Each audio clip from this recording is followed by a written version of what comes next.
Let's try that. That looks like it's working. Okay, we have sound now. Do we have sound now? I'm doing really well. Okay, I'm just opening the wine. Can you hear me now? I'm a Verizon commercial. Wow.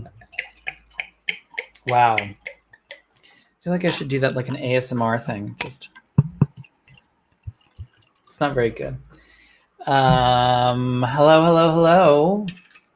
Welcome to another episode of Live at 5 with Michael Bach. I'm your host, Michael Bach, who really needs a crew of people around him at all times to make him look less like a total idiot. Welcome. Can you hear sound now? Can you hear me now? Can you hear me now? I don't know. Okay. Now we are good. Incidentally, there's a microphone right here. I don't know if is it better in the shot. Yeah, let's go for it. Hi. I'm drinking a sip of this. Welcome. If you are, hello, Jen. If you're, Steve, have you got audio? I feel like there was a delay on the audio. The delay being me turning it on. I don't know how I get through a day. This is ridiculous. Hi, Jen. Welcome. Thanks so much for stopping by. If you're new to Live at 5 with Michael Bach, you should follow me on social media because then you'd always know when I'm doing stuff.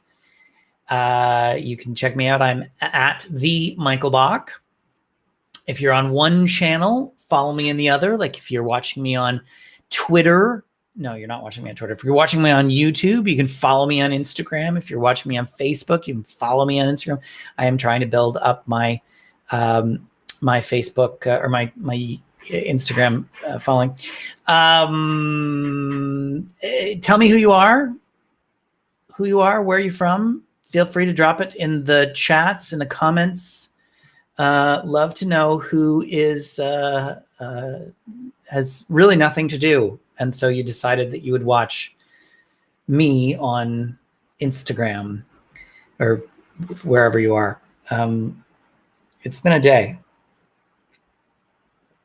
So for today's Live at 5, in keeping with the theme of my best-selling books, I thought I would talk about my writing process.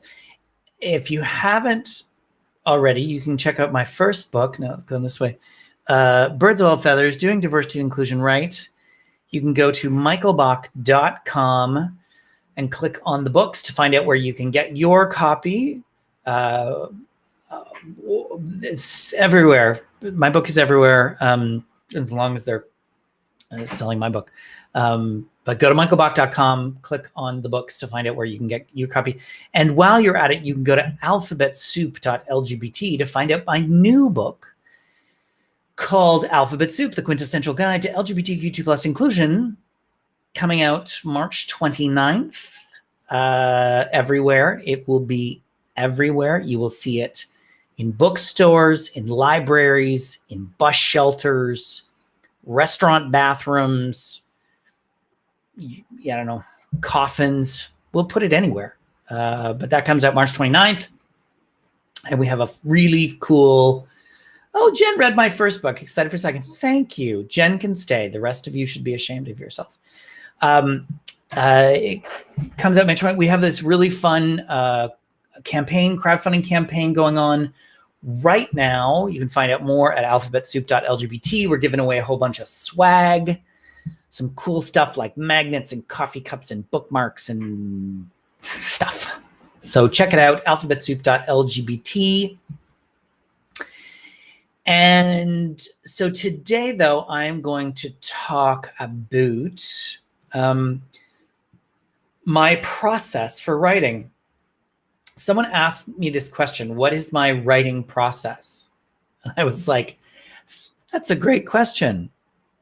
I have no idea. So I thought about it. What's my writing process? So my process for the two books was very different. Well, it's not very different, but it was different, right? I didn't write the first one with a quill or anything like that. So with the first book, I just sat down and started writing. And it was just this stream of consciousness. And I wrote for hours at a time. And it was literally like I was just kind of popping open my skull and dumping my brain out onto the keyboard as I just let it all out.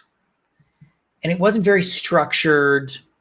And hey, Brenda from Nova Scotia is on. Welcome. Steve is here from Collingwood, I think.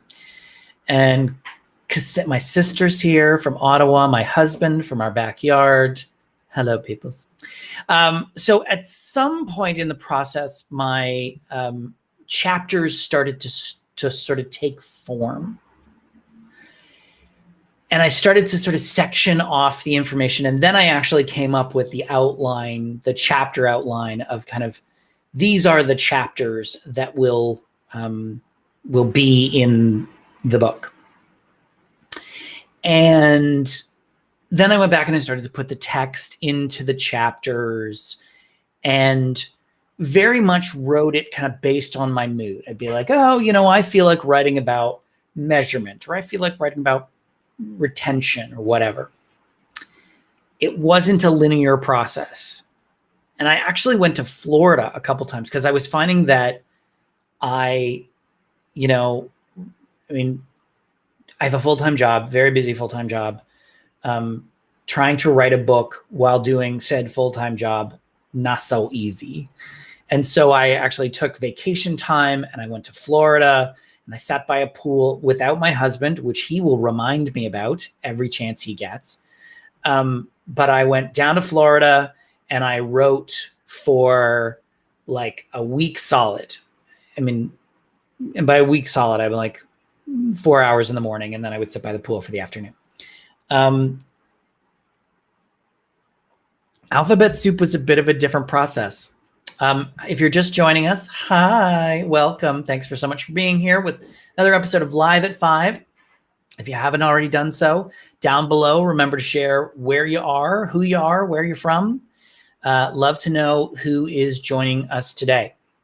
Talking about my process of writing my books. And Birds of All Feathers, you can see it over my shoulders, did very well. It's won some awards. It's a bestseller, just bragging a little. But my process around Alphabet Soup was much different. I started with the chapter structure.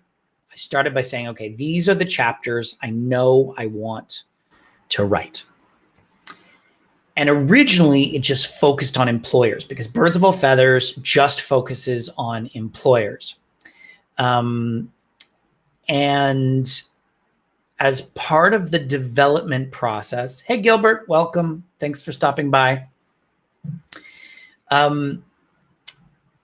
As part of the development process, what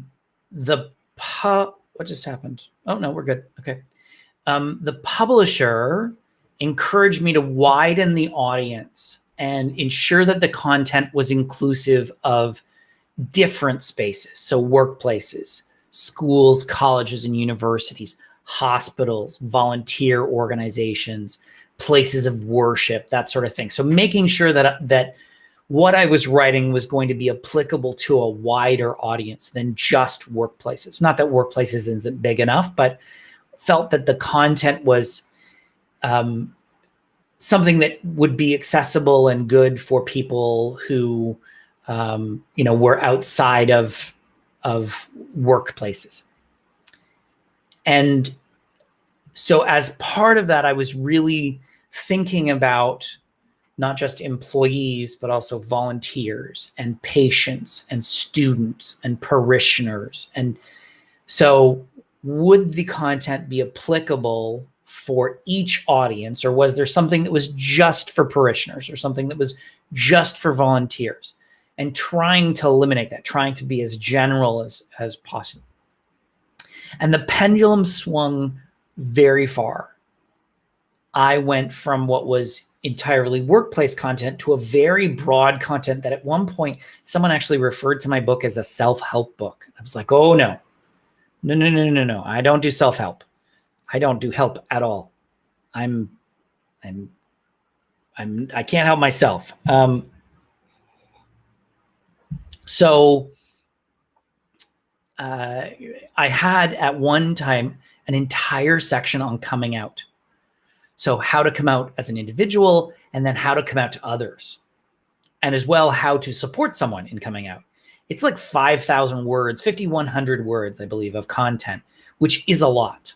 Like that's a big, it's 18 pages of content. And as part of the editing process, I actually took it all out. It's gone. It's sitting in a file somewhere because it just didn't fit in. And as the pendulum kind of swung back to the middle, and we ended up with something that is just more inclusive of spaces, places of work, places of learning, places of worship, places of health, that sort of thing. And I wrote Alphabet Soup a lot faster than Birds, partly because I knew what I was doing, right? I'd written one book.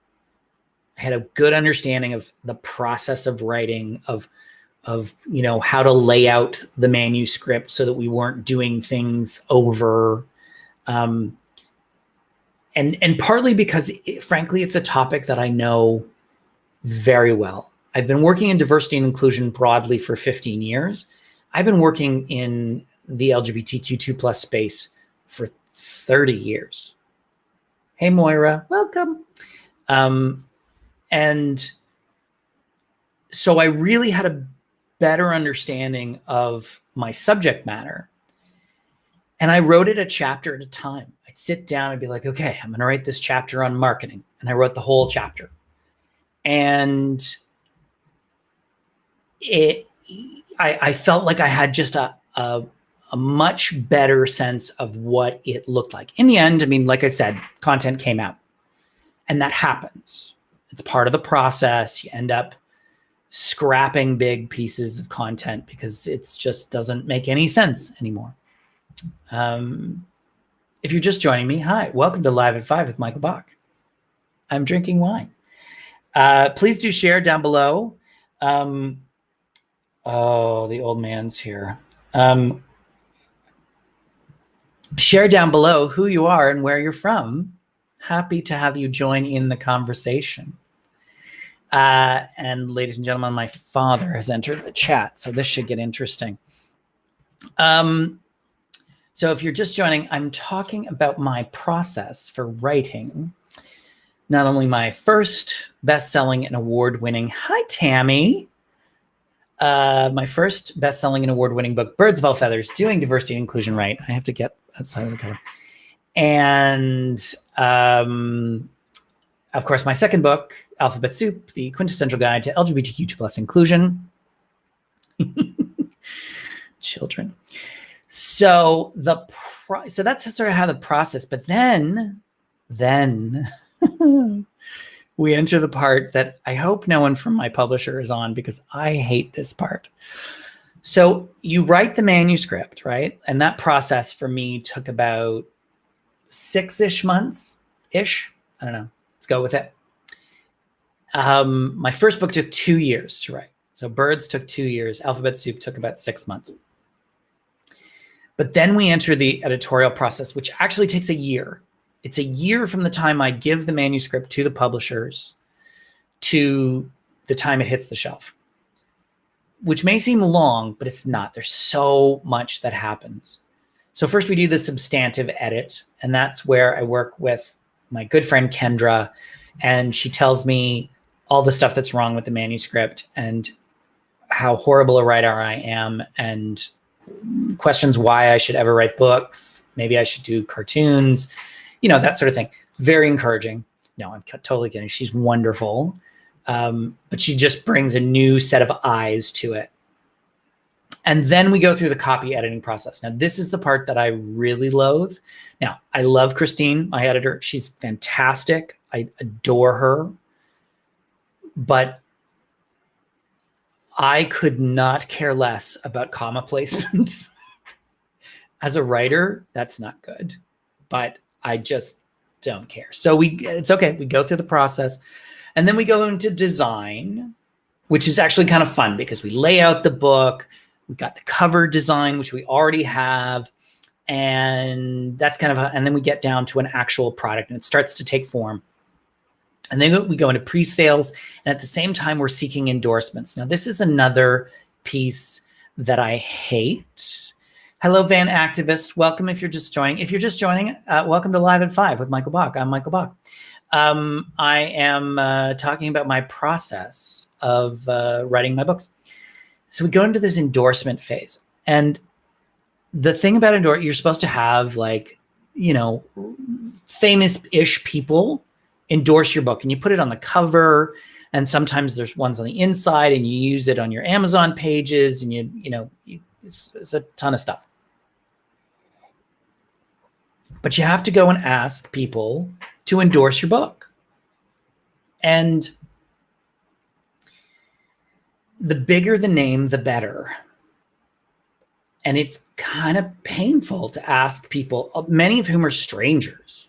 Because one thing if I ask friends, it's another thing entirely if I ask strangers. And I've asked so many people to endorse my book. Because of course my publisher will tell me, like, if you don't ask, you don't get. I totally appreciate that. But I just don't like the process of, reaching out to people and like, hey, would you endorse my book? It's just gross. I just don't like it. And then we finally get into promotion, and that will start around January of next year when the book will start to get bought and, all the stuff happens. It's funny for me because I enjoy writing. Like I love writing. Sitting down and just banging out a manuscript is really joyful for me. The process once I hand it off to the publishers is where I stop loving it, just for the period of the year before it gets published. Because of course I'm done. I wrote it. It's perfect, just the way it is. Hello, Joachim from Gaspé, Saint-Anne, Dame de Mont. Bienvenue. If you're just tuning in, welcome. Please do share down below who you are and where you're from. And I'm talking about writing books and my process. And I think this all comes back to kind of a couple of my biggest challenges in writing books. So my first biggest challenge is sources of information, because of course I can't just be my opinion. At the same time, I don't write books that are academic in nature. So it's not like I've done really deep studies and I have all sorts of research that I've done to prove my points, right? So I have to go out and I have to do a ton of research. And when you look in the book, you will see that there are hundreds of reference points. I think in Birds, my best-selling award-winning book, Birds of All Feathers, Doing Diversity and Inclusion Right, available wherever you buy books, as long as they're selling mine, or go to michaelbach.com and click on the books. I think there's like 167 reference points.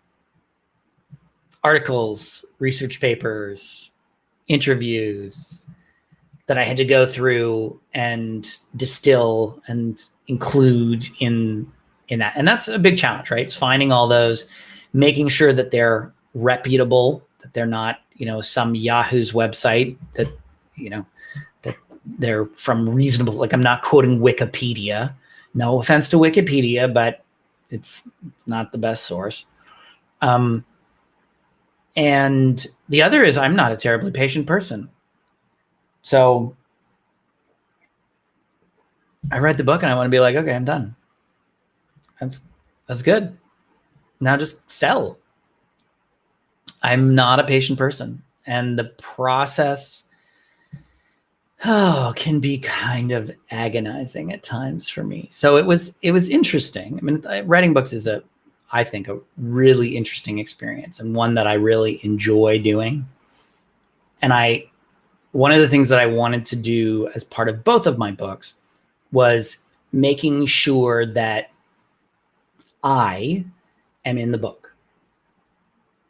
So when you read the book, I'm told it's as if I am like sitting behind your couch reading to you. Admittedly creepy. I have to say these. Thank goodness for the mute button. So it's like I'm sitting there reading to you, particularly like when people know me, they've said that it's like, oh, that was disturbing because you were sitting there reading to me, because you can hear the inflection in my voice. You can hear the jokes. And there's a lot of humor in it. And for some people, that was really pleasurable. And if you would like to know what it really sounds like, you can get the audiobook available at audible.com. Because I narrated my own audiobook, and I haven't decided if I'm doing an audiobook for the second book, but we'll see.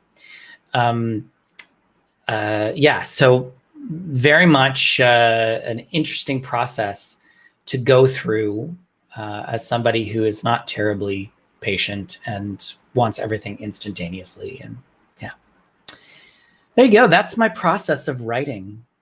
Thank you so much for watching. I hope you enjoyed. I don't know if anybody's actually still watching, but you know, I get paid just the same. Let's be honest. If you haven't already done so, do connect with me on the social medias. I am at the Michael Bach. I know you're all watching me on social media right now, but there's lots of other places you can connect with me: Facebook, Twitter, Instagram, YouTube.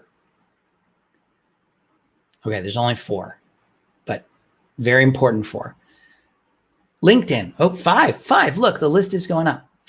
And if you haven't already picked up a copy of my first book, Birds of All Feathers, Doing Diversity and Inclusion Right, check out michaelbach.com. Click on the books to find out where you can get your copy. And if you haven't already done so, go to alphabetsoup.lgbt to learn about my new book, Alphabet Soup, the Quintessential Guide to LGBTQ2 Inclusion, which will be coming out March 29th. Got a fun crowdfunding campaign going on right now. You can give me a couple dollars and get some cool swag. So check it out, because books cost a lot of coin, a lot of cheddar. And daddy got to pay the bills. So you can check that out at Alphabet Soup. And Steve, commas are important. I know commas are important, Steve. I just don't care. And come back next week, Tuesday and Thursday. It'll be my last week of Live at Fives.